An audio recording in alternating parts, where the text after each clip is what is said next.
Welcome to the TWIJ show. I'm Chris Wink, your host and CEO of Technical.ly, a news site about local economies and change. Each week, the TWIJ show dives into topics on building better companies with leaders who are doing just that. We're an extension of Technical.ly's This Week in Jobs newsletter, which you can join at Technical.ly Subscribe. Today, we're going to talk about something maybe controversial. Should we ditch the human resources department? More than a century after that phrase was first popularized in 20th century workplaces, we have seen an explosion of culture and people and operations officers. Is this just the end? Is this the end or just a new chapter? To figure it out, I have two guests with me. First up, I have Megan Emhoff. She's the Chief People Officer of Protenus, an 80-person healthcare analytics compliance analytics firm based in Baltimore, Maryland.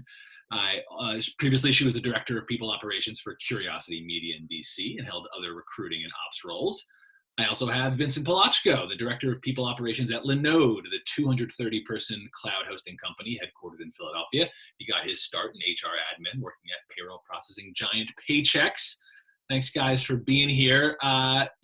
Say hello and tell me, neither of you have ever had HR in your title as far as I can tell. So are you an HR professional? Would you characterize yourself as that? Megan, what say hi and who the heck are you? Yeah, thanks for having me.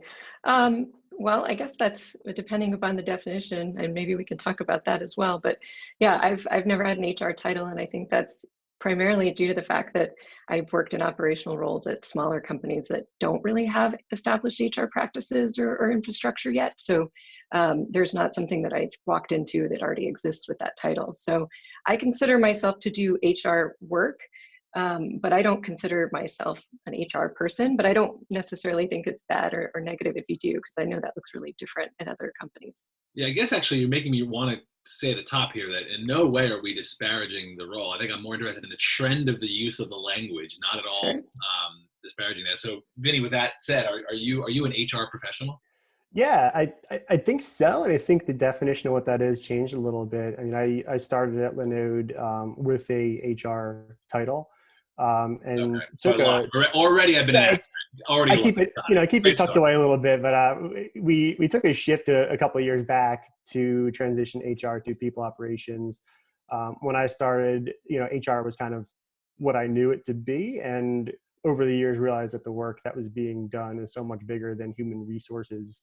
And this the people operations phrase was out and about and really had a lot more meaning and was much more aligned with what we were doing and where we were going as a company and myself as an individual and my team. Oh, so let's stay there for a sec, because I think I'd love to hear both of your thoughts there. One of the tricks, of course, is that HR can mean so many things. It is the hiring and the firing. It's the compliance. We've seen from Technical.ly's perspective, we've seen the rise of fixation on company culture and workplace culture and team culture, and that kind of ends up in HR functions. But some other organizations look at office administration, ends up on that category depending on how folks see it. It's running the railroad. So I wonder if you guys have your own definitions of what HR is. People ops and HR the same thing, differently named? Do you mean those phrases differently? How do both of you guys use those phrases? I would say that people operations contains HR. I think HR is really reflective of the things that the processes and the more kind of traditional things that you think about when you think of human resources. So, but I think people operations kind of as a strategic function encompasses a lot more than that. I think the cleanest definition I've come up with, which is what I use here, is people, places, and things. So it does include the facilities and places in which people work. It also includes their IT needs and anything from company communications to their paycheck, and anything within that life cycle of an employee's time with Protenus is kind of what falls within people operations. So I think can cover a lot of ground. Yeah.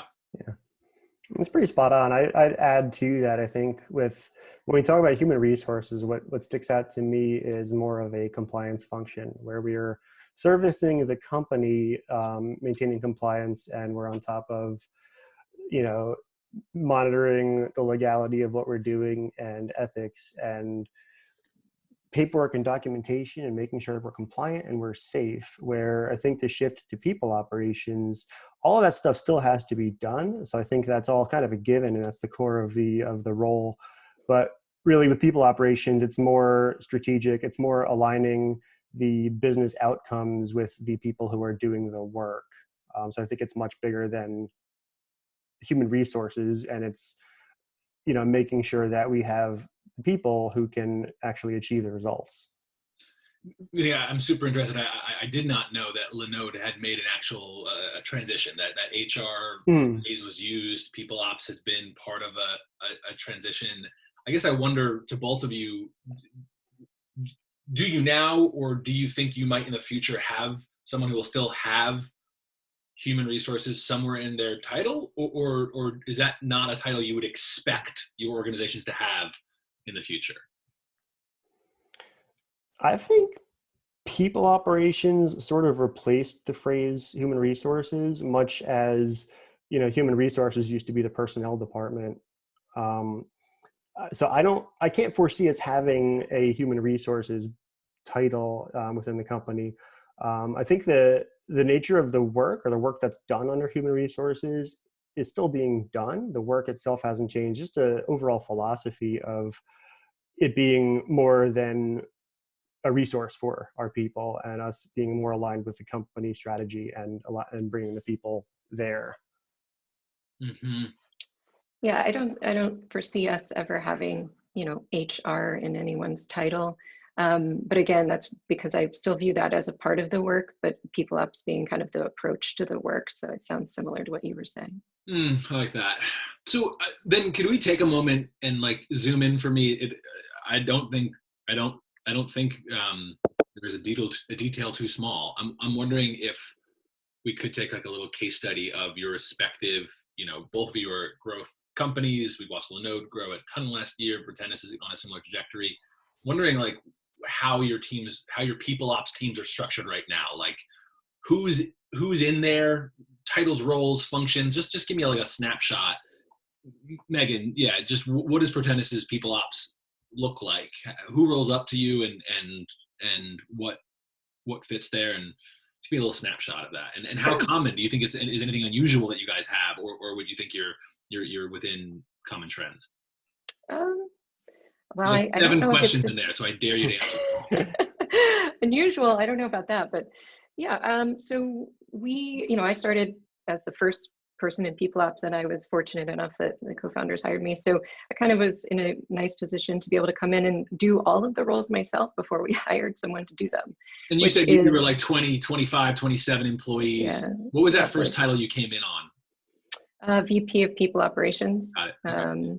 And yeah, I didn't even come up with that. I think that was the co-founders just kind of gifted that to me. But so coming in, looking at, you know, recruiting as our biggest need, I did all of the recruiting for a long time. And then, you know, as we got bigger, it just doesn't scale. So we've hired a recruiter that works on my team. She also does things with company culture. She does things with employee happiness, things like that.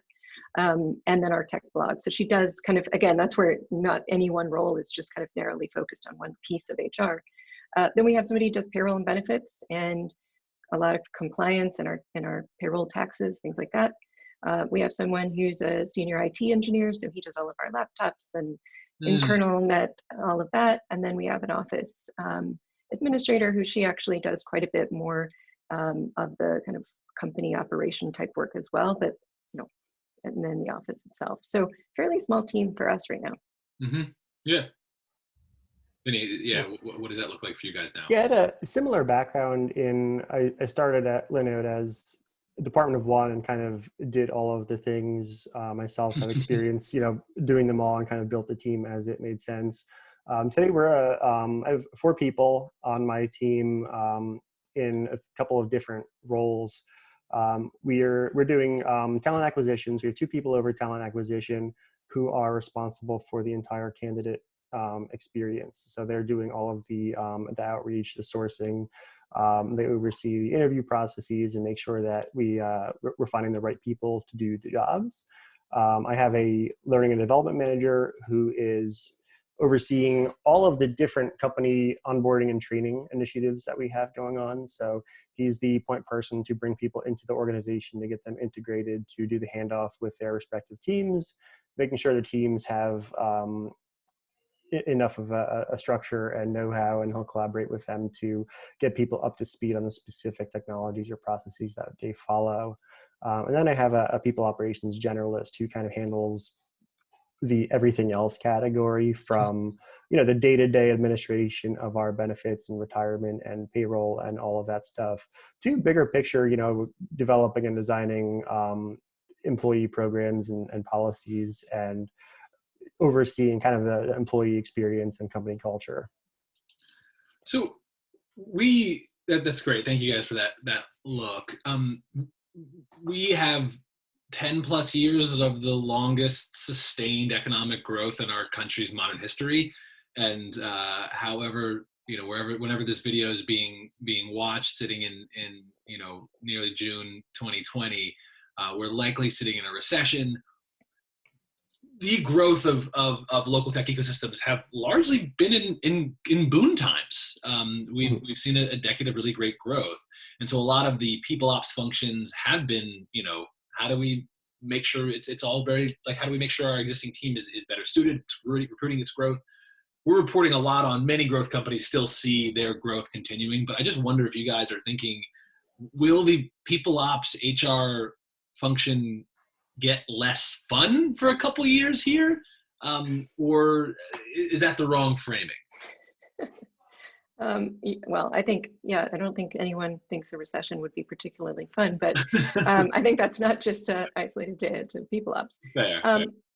I mean, I think that it is going to change. I think, any sort of recession like this is going to present opportunities. I think if I'm trying to look on the bright side, which is tough in this situation, but I think you have opportunities to control costs and cross-train your people, find ways to automate things or be more efficient. And so I think if PeopleUps is supposed to kind of own and be a strategic partner and kind of own the future of work, then I think that they're really orchestrating a lot through a recession that I think hopefully helps companies weather it better. Mm.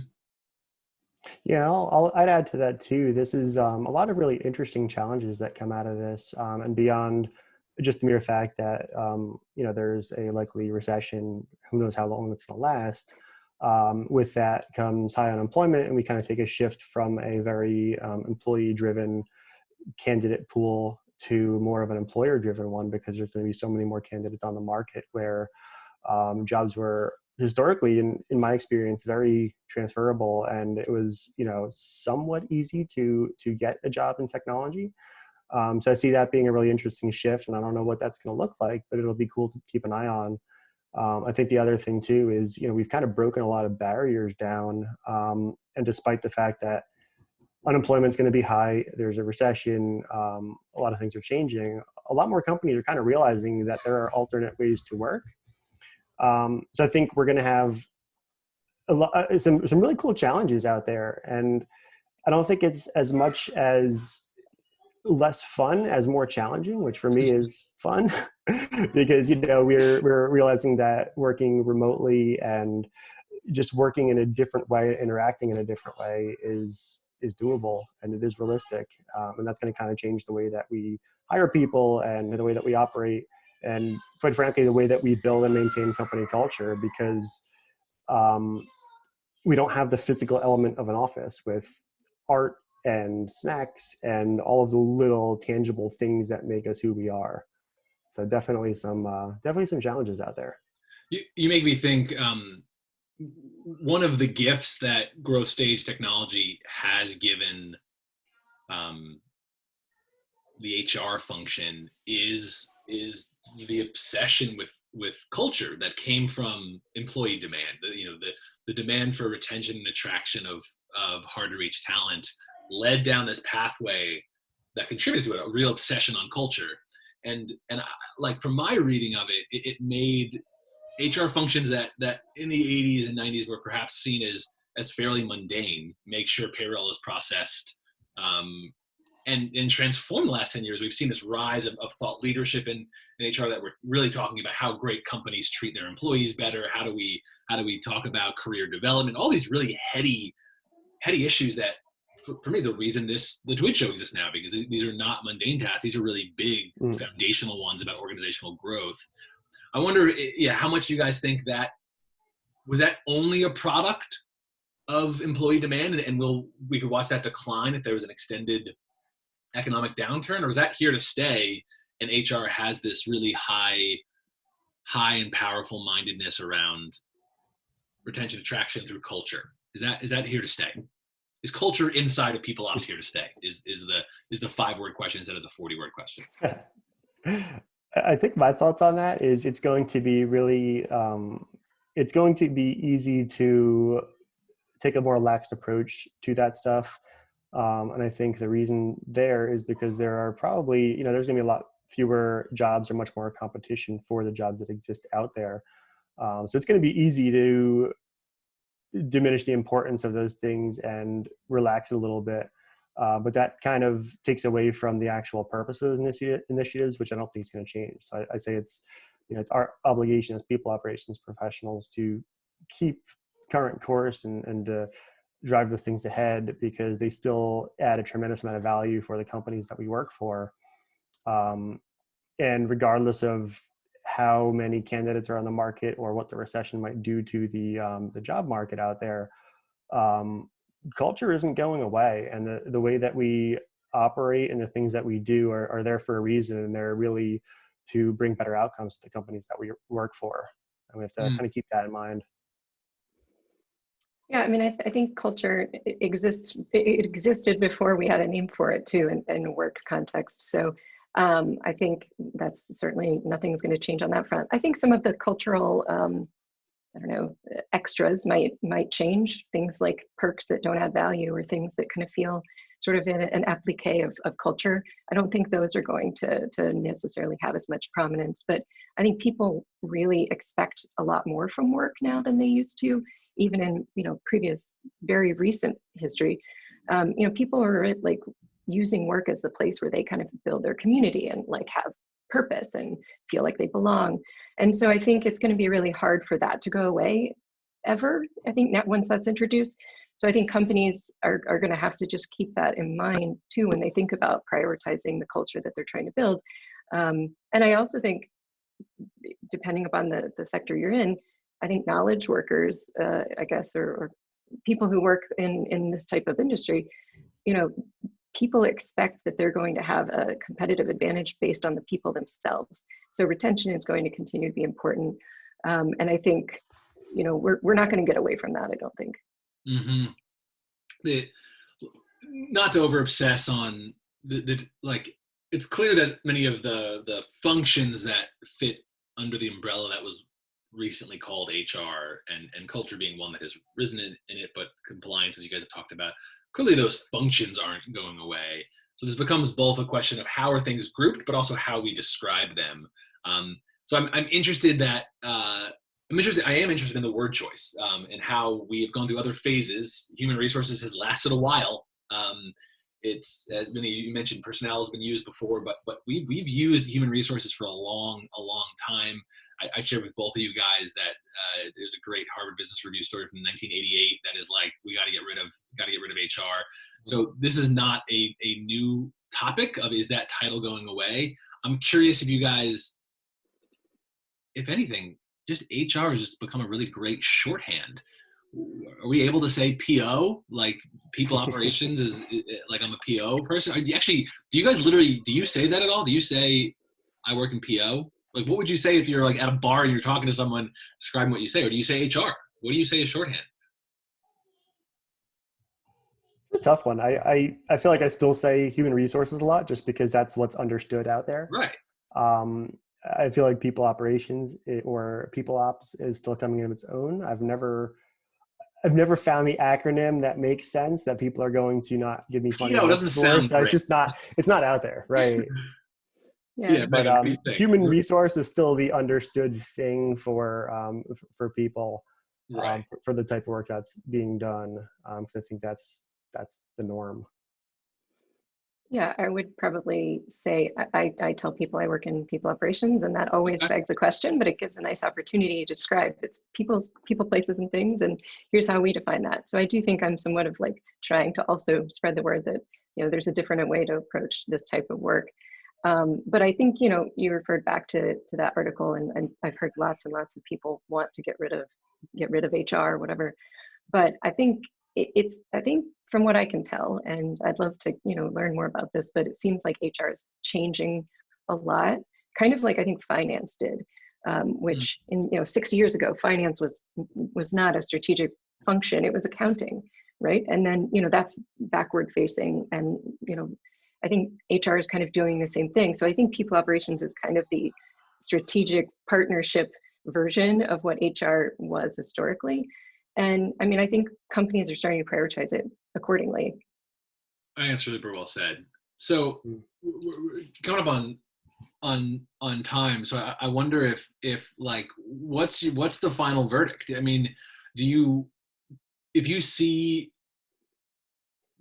think companies founded from year 2020 and onward will increasingly use people operations or other titles instead of HR? Are we essentially witnessing the end of HR as a phrase to be introduced at new companies as opposed to where it already is as a legacy?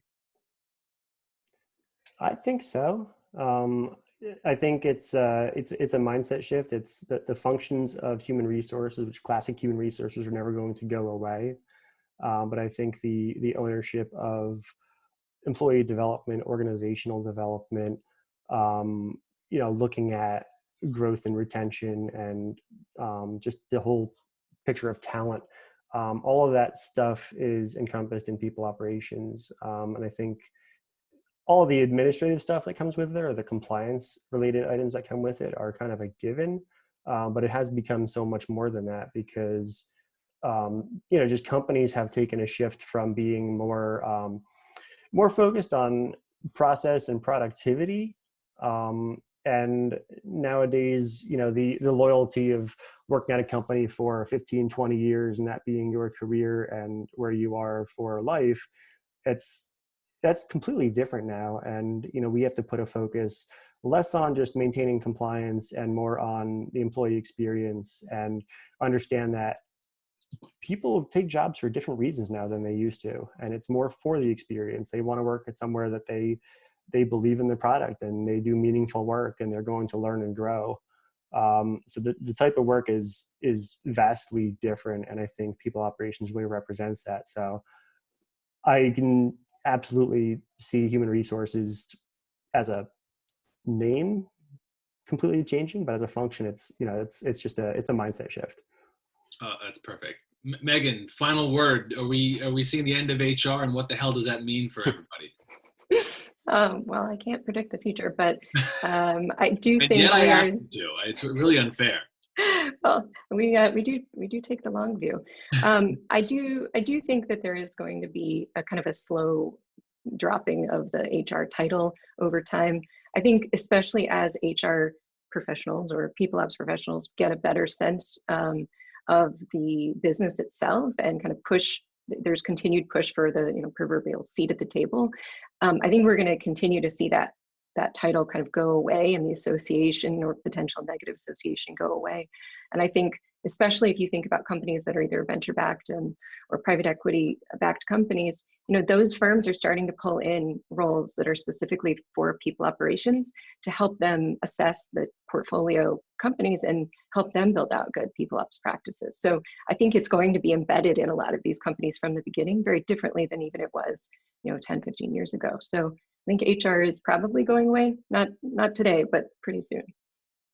That sounds like a great way to go out. Our two PO professionals is what I'm going to now start saying. Sorry. So, all right, we got to go. That's this episode of the TWIJ Show, an interview series about building better companies. Thank you to Vinny and Megan, my guests for today. If you found this valuable, please, of course, like and subscribe. Each week, we will be bringing you new episodes on building better companies. You can click around here for past episodes. I am Chris Wink, the CEO of Technical.ly. Thanks for listening. We'll see you next week. Bye, everybody.